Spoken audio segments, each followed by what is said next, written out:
Hello, Brandon Carter with Greens and Growth here. Thanks for watching. Today I want to talk a little bit about the vegetable you're probably not getting nearly enough of, and if you are, you're not getting as much out of it as you probably could be. So today I want to talk about our friend Mr. Broccoli. So, broccoli as a vegetable gets a bad rap, especially if you're a kid. See, when you're a kid, mom likes to force you to eat your vegetables, and broccoli was always the scariest vegetable. I mean, look at that thing. It is terrifying looking. It looks like a small green brain. What am I supposed to do with that? Unless you covered this thing with cheese, slathered it, covered up all the little florets and bumpy things, I wasn't interested.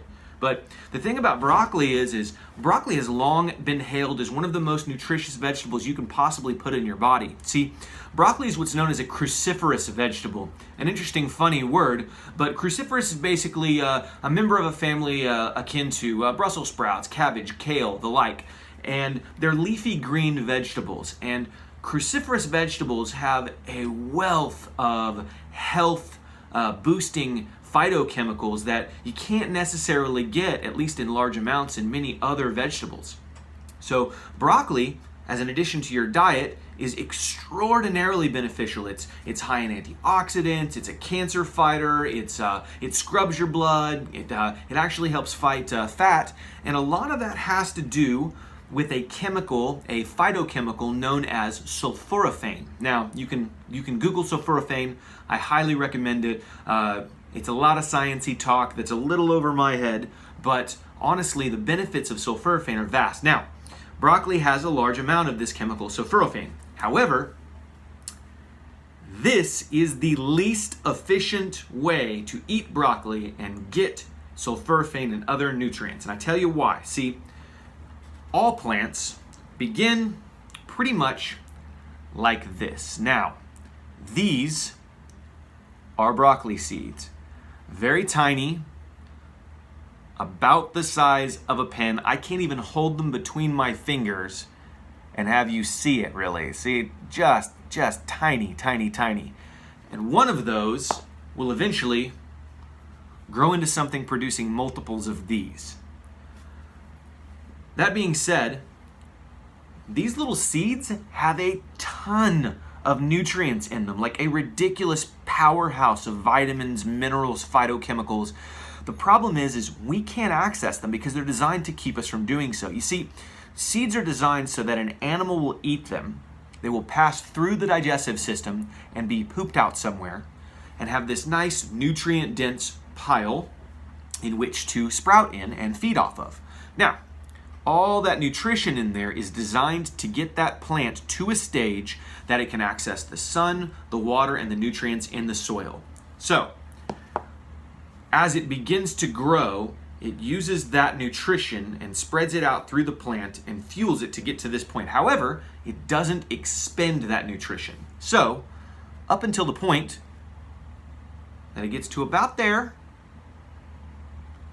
all of that nutrition stored within that seed is highly, highly bioavailable. Now, as it gets from here to here, it stretches that nutrition out, okay? This little guy, by weight, is a minimum of 4 times more nutrient dense than its adult version, all the way up to 40 times more nutrient dense. That's a whole lot of sulforaphane. Now, what's sulforaphane good for? So they've done some studies, and again, you can find this online, and I'll be happy to link some studies in the comments so you can check it out. But sulforaphane is responsible for a couple different things, but let's just talk about 2 of them. First, for weight loss purposes, it's been proven to help convert adipose fat, white fat, into beige or brown fats. Now, what that means is brown fats are the good fats in the body. Brown fats actually are responsible converting food into heat, converting food into energy, and thus burning calories, whereas white adipose fat doesn't really do that. So the more you eat of broccoli, the more you can convert adipose white fat into brown or beige fat, which then helps the body burn energy, create heat, and thus reduce the amount of fat in the body. That also helps by maintaining and reducing insulin levels to a healthy level.